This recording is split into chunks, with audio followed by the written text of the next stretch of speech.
एक बार की बात है, देवी सत्यभामा ने भगवान श्री कृष्ण से तुलसी को जल देने का महत्व पूछ लिया था। तब भगवान श्री कृष्ण ने उन्हें उसका महात्म्य सुना दिया था। आगे देवी सत्यभामा कहती हैं, हे स्वामी, आपने मुझे तुलसी को जल देने का महत्व तो बता दिया है, किंतु अब मेरे मन में यह जानने की जिज्ञासा हो रही है कि तुलसी को जल कैसे देना चाहिए। तुलसी को जल देने की सर्वोत्तम विधि कौन सी है तथा तुलसी को जल देने का मंत्र कौन सा है? कृपया आप मुझे इन सभी प्रश्नों का उत्तर दें। तब भगवान श्री कृष्ण देवी सत्यभामा से कहते हैं, हे प्रिय, जिस प्रकार से मैंने तुम्हें तुलसी का महात्म्य सुनाया है, उसी प्रकार से तुलसी को जल देते समय बोले जाने वाले मंत्र का भी बड़ा महत्व है। यह मंत्र केवल 3 शब्दों का है, किंतु इसका प्रभाव बहुत कल्याणकारी है। जो भी मनुष्य नित्य तुलसी को जल देते समय अपने मुख से केवल ये 3 शब्द बोल देता है, तो साक्षात लक्ष्मी उसके घर में प्रवेश करती है, उसकी दरिद्रता समाप्त हो जाती है, उसे धन धान्य की प्राप्ति होती है। वह मंत्र बताने से पूर्व मैं आपको तुलसी के इस मंत्र का महात्म्य सुनाता हूं। इस महात्मा को सुन लेने मात्र से ही मनुष्य के समस्त पाप नष्ट हो जाते हैं। 100 वर्षों तक तुलसी को जल देने का पुण्य प्राप्त हो जाता है। इसीलिए देवी, आप इस कथा को ध्यान से पूरा जरूर सुने। देवी सत्यभामा कहती है, हे प्रभु, मैं इस कथा को पूरा अवश्य सुनूंगी।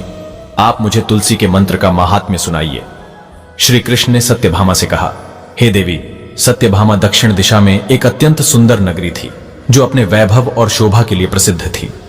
उस नगरी में सुशर्मा नाम का एक ब्राह्मण रहता था, किंतु वह केवल नाम का ब्राह्मण था। उसका जन्म तो एक ब्राह्मण परिवार में हुआ था, किंतु उसके कर्म ब्राह्मणत्व के सर्वथा विपरीत थे। उसके परिवार के लोग भी शास्त्र, ज्ञान और धर्म कर्म से रहित थे। इस कारण सुशर्मा ने बाल्यकाल से ही दुराचार और अधर्म का जीवन अपनाया। सुशर्मा का आचरण अत्यंत दुष्ट था। वह न तो वेद पुराण पढ़ता था, न ही कोई धार्मिक अनुष्ठान करता था। पूजा, जप, तप और हवन जैसे पवित्र कर्मों से उसे कोई लेना देना नहीं था। वह अतिथियों का आदर करना तो दूर, उन्हें अपने द्वार से अपमानित करके भगा देता था। उसके घर के द्वार पर कभी कोई साधु या भूखा व्यक्ति आता तो वह क्रोध से भरकर उसे अपशब्द कहता और दान दक्षिणा देने के स्थान पर तिरस्कार करता। ही स्त्रियों के प्रति उसका आचरण भी अत्यंत निकृष्ट था। वह पराई स्त्रियों की ओर लालसा भरी दृष्टि से देखता और उन्हें प्रलोभन देकर अपने अधर्म के मार्ग पर ले जाने का प्रयत्न करता। सुशर्मा का दिन खेतों में काम करने और पत्ते बेचने में व्यतीत होता, परंतु रात्रि का समय उसके लिए वेश्याओं और मदिरा सेवन में डूब जाने का समय था। वह अपनी मेहनत की कमाई व्यर्थ के भोग विलास में उड़ा देता और प्रातः होते ही नशे में धुत होकर घर लौटता। उसकी मदिरा पीने की आदत इतनी बढ़ चुकी थी कि वह अपने धर्म, कुल और समाज की मर्यादा को पूरी तरह भुला चुका था। मांसाहारी का उसे इतना चाव था कि वह न केवल स्वयं खाता बल्कि दूसरों को भी इसके लिए प्रेरित करता। सुशर्मा के दिन का आरंभ आलस्य और स्वार्थ से होता। वह सूर्योदय के समय सोकर उठता बिना स्नान ध्यान के अपने खेत में चला जाता और वहां जैसे तैसे काम करता। वह भगवान की आराधना करना तो दूर, उनका नाम तक नहीं लेता था। वह अपनी झोपड़ी में गंदगी और अराजकता के बीच रहता, जहां किसी प्रकार का पवित्र वातावरण नहीं था। रात्रि का समय आता तो सुशर्मा के चरित्र की सच्ची परछाई सामने आती। वह अपनी दैनिक कमाई लेकर नगर की वेश्याओं के पास जाता और वहां अपने धन को अधर्म के मार्ग में व्यय करता। मदिरा का सेवन करने के बाद वह और अधिक दुष्कर्म करता और पूरी रात वासना में डूबा रहता। नगर की वेश्याएं भी उसे एक लालची और पथित व्यक्ति मानती थी, किंतु उसकी धनराशि के कारण उसे सहन करती थी। इस प्रकार सुशर्मा ने अपने जीवन के अनेक वर्ष अधर्म, पाप और पतन में व्यतीत किए। एक दिन दुर्बुद्ध सुशर्मा हमेशा की तरह पत्ते इकट्ठा करने के लिए नगर के बाहर निकला। अपने लोभ और आलस्य से प्रेरित होकर रश्य की पवित्र वाटिका में जा पहुंचा। यह सुंदर वाटिका घने वृक्षों और फूलों से सुसज्जित थी। वहां की हवा में शांति और पवित्रता थी, लेकिन सुशर्मा को इन बातों से कोई फर्क नहीं पड़ता था। उसका ध्यान केवल उन पत्तों पर था जिन्हें वह बेचकर धन कमा सकता था। वह अपनी लकड़ी की टोकरी लेकर वाटिका के बीचों बीच पहुंचा और पेड़ों से पत्ते तोड़ने लगा। जैसे ही उसने एक बड़े वृक्ष के नीचे झुककर पत्ते इकट्ठा करने का प्रयास किया, उसके पैर के पास एक भयानक दृश्य प्रकट हुआ। जमीन पर घास के बीच एक विशाल काला सर्प कुंडली मारे बैठा था। उस सर्प का स्वरूप किसी साधारण सर्प जैसा नहीं था। उसकी काली चमड़ी सूर्य की रोशनी में चमक रही थी और उसकी लाल जलती हुई आंखें सीधे सुशर्मा की ओर देख रही थी। उसकी फुफकार से ऐसा प्रतीत हो रहा था मानो वह यमराज का दूत हो जो पापियों को दंड देने के लिए वहां आया हो। उस भयंकर सर्प ने सुशर्मा के पैर को काट लिया। सर्प का विष इतना घातक था कि सुशर्मा कुछ ही क्षणों में जमीन पर गिर पड़ा। उसकी आंखें उलट गईं और उसका शरीर ऐंठने लगा। वह तड़पते हुए चिल्लाने की कोशिश कर रहा था, लेकिन उसके गले से आवाज नहीं निकल रही थी। उसकी सांसें धीमी होने लगी और कुछ ही देर में उसकी मृत्यु हो गई। सुशर्मा के मृत शरीर के पास सर्प ने एक बार और फुफकार मारी, मानो यह संकेत दे रहा हो कि पापियों का अंत निश्चित है।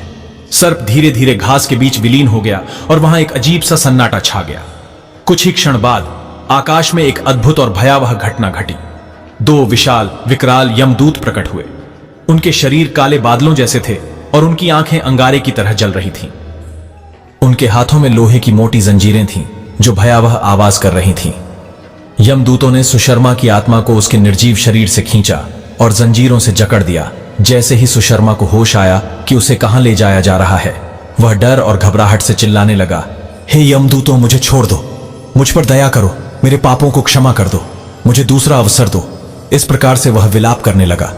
यमदूतों में से एक ने ठाका लगाते हुए कहा, हे अधर्मी ब्राह्मण, अब तुझे प्रायश्चित करने का कोई अवसर नहीं मिलेगा। तूने जीवन भर पाप किए, धर्म का अपमान किया और अब अपने कर्मों का फल भोगने के लिए तैयार हो। जा, यह सर्प तुझे उसी पाप के लिए दंड देने भेजा गया था। दूसरा यमदूत, जो और भी क्रोधित प्रतीत हो रहा था, बोला, तूने ब्राह्मण कुल का नाम कलंकित किया। तूने न धर्म का पालन किया न भगवान का नाम लिया। तेरे जैसे पापियों के लिए यमराज ने घोर नरक तैयार किया है। अब तुझे वहीं ले जाया जाएगा जहां तू अनंत काल तक यातनाएं भोगेगा। सुशर्मा उनकी बातों को सुनकर और जोर जोर से चिल्लाने लगा, मुझे छोड़ दो, मुझे एक बार और जीने का अवसर दो। मैं अब से धर्म के मार्ग पर चलूंगा। परंतु यमदूतों ने उसकी एक भी बात नहीं सुनी। उन्होंने सुशर्मा की आत्मा को अपनी जंजीरों में कसकर बांध लिया और उसे घसीटते हुए यमलोक की ओर ले जाने लगे। जब यम के दूत उस पापी ब्राह्मण सुशर्मा को लेकर यमलोक पहुंचे, यमलोक का दृश्य अत्यंत भयावह था। चारों ओर अंधकार, चीखें और यातनाओं का माहौल था। सुशर्मा की आत्मा को जंजीरों में जकड़कर यमदूत यमराज के दरबार में लाए। यमराज का विशाल दरबार गरिमा और न्याय का प्रतीक था। उनके सिंहासन के चारों ओर अग्नि की लपटें उठ रही थीं और उनके हाथ में धर्मदंड था जो उनके न्याय का प्रतीक था। यमराज के पास चित्रगुप्त बैठे थे जिनके सामने एक विशाल पुस्तक खुली हुई थी। यह पुस्तक वह थी जिसमें प्रत्येक जीव के जन्म से लेकर मृत्यु तक के कर्मों का लेखा जोखा लिखा जाता था। जैसे ही यमदूतों ने सुशर्मा को उनके सामने लाकर खड़ा किया, चित्रगुप्त ने अपनी पुस्तक की ओर देखा। चित्रगुप्त बोले, हे धर्मराज, ये ब्राह्मण मात्र नाम का ब्राह्मण है। इसने बचपन से लेकर मृत्यु तक कोई भी पुण्य कार्य नहीं किया। इसके जीवन में केवल पाप और अधर्म का समावेश रहा। यह न केवल धर्म का पालन करने में असमर्थ था, बल्कि दूसरों के लिए भी बाधा बना। इसने अतिथियों को अपमानित किया, पराई स्त्रियों पर आसक्ति रखी, मदिरा और मांस का सेवन किया और दान या धर्म का कोई कार्य नहीं किया। इसने अपने ब्राह्मणत्व का घोर अपमान किया है। इसने ना तो भगवान का स्मरण किया, ना ही अपने कर्मों का कभी प्रायश्चित किया। यहां तक कि अपनी मृत्यु से पहले भी इसे पश्चाताप नहीं हुआ। यह व्यक्ति घोर पापों का बागी है। इसके लिए नरक के द्वार खुले हैं। यह सुनकर यमराज ने अपनी गंभीर आवाज में कहा, हे दूतों, यह घोर पापी ब्राह्मण, जिसने न केवल अपने जीवन को कलंकित किया बल्कि ब्राह्मण जाति की मर्यादा को भी नष्ट किया, अब अपने कर्मों का फल भोगेगा। इसे उठाकर नरक में ले जाओ और वहां की भयंकर अग्नि में धकेल दो। यह अनेक वर्षों तक यातनाएं भोगेगा और फिर इसे अगले जन्म में पशु योनि में भेजा जाएगा, जहां यह अपने पापों का दंड भोगेगा। यमदूतों ने धर्मराज की आज्ञा का पालन किया। उन्होंने सुशर्मा की आत्मा को जंजीरों में कसकर खींचा और नरक की ओर ले जाने लगे।